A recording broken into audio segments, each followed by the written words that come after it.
Hi, I'm Dr. Chris Bergwald, Director of Adult Discipleship and Evangelization with the Diocese of Sioux Falls. And I'm Father John Rutten, priest of the Diocese of Sioux Falls. And this is our 9th and final video in our series on Robert Coleman's book, The Master Plan of Evangelism. I always do that. Chapter 8 is titled Reproduction, Father. So this is another key step. These last several chapters have really resonated with me in some particular ways. We, as small group leaders, as leaders of discipleship and evangelization in our parishes, in the diocese, we're called not just to form disciples.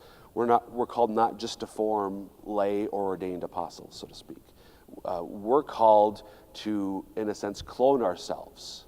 The church is against cloning. I don't mean it literally, but in the sense that we are called to form those who can, like us, lead others into greater discipleship.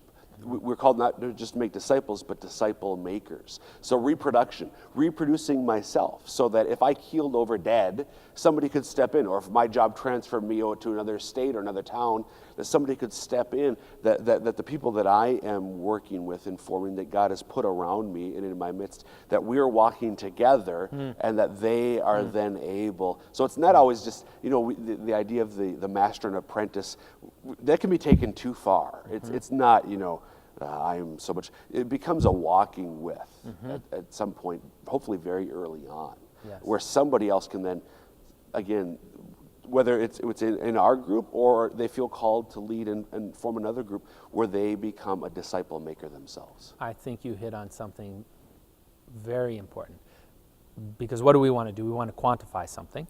If I can get this many people to be doing this many things, or even, I think there's a subtle temptation in trying to, if I can get them to do what I do, well, maybe Christ isn't calling them to do the exact same thing I do. So how do I evaluate whether this is happening or whether reproduction is occurring?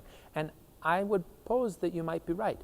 Have we gotten to a level of equals?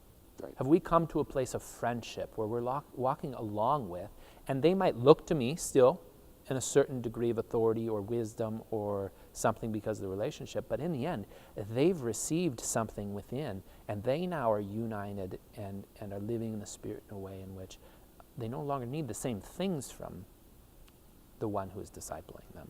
I think that's really important, I was going to say, I think in a small group, for a small group to really become mature, where there will be mutual feeding, where you really, yes, you may have somebody who still, in some sense, leads the group, but where that person is fed by the other members of the small group just as much as he is feeding them, where there's, you're all sitting at the table together, so to speak.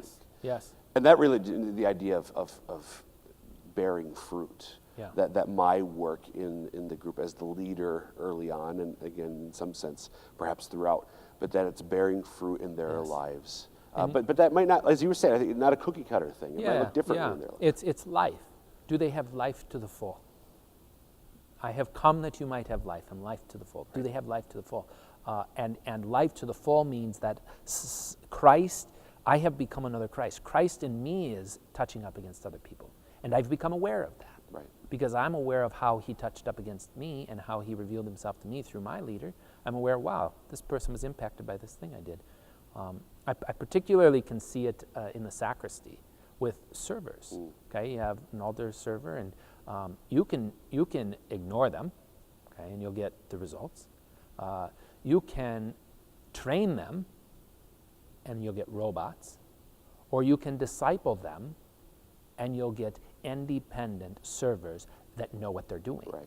And the last one is the one in which I have succeeded, and that occurs when you walk into the sacristy and the older server is teaching the younger server how to put the cincture on. Right. And you're like, oh my gosh, I can't believe this happened. That's life, It's life both for the one that learned to teach and the one that was taught. A new relationship begins. But you also have to realize that not everybody is going to have that sort of a disposition. So maybe you're successful when another one begins to set out the things in the sanctuary in a way in which you never asked them. Right. That's a witness and a thing. Maybe he's not a teacher like another might be a teacher. And that's, we're called to bear fruit, but the fruit might look different. Yes, yeah. And again, we've talked about Francis's To Drive the Gospel. He talks about that. Sometimes the fruit oftentimes is not necessarily quantifiable. It can't be measured or counted. Oftentimes in ministry, well, how many people came to the event or the workshop or whatever it is.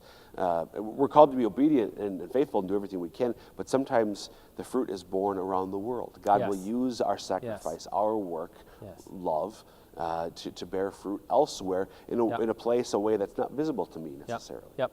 And so we could still then say, is there life in me, and does that touch up against others? Maybe I'm not a teacher and I don't gain a bunch of people that follow me, but do other people look at me and be like, wow, they have joy, right? They have peace. And then I think of someone like Blessed Charles Foucault, who's almost unknown to anybody in his time. But the Muslims that were around him knew him, and they came to him for wisdom and for guidance and to settle disputes, and they called him the holy man. So there is a palpable way to quantify life, that something is being reproduced in others.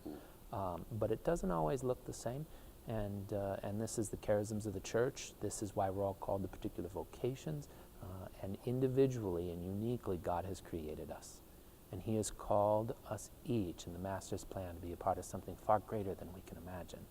And the question is, will we be open to what he wants to do with me and with you?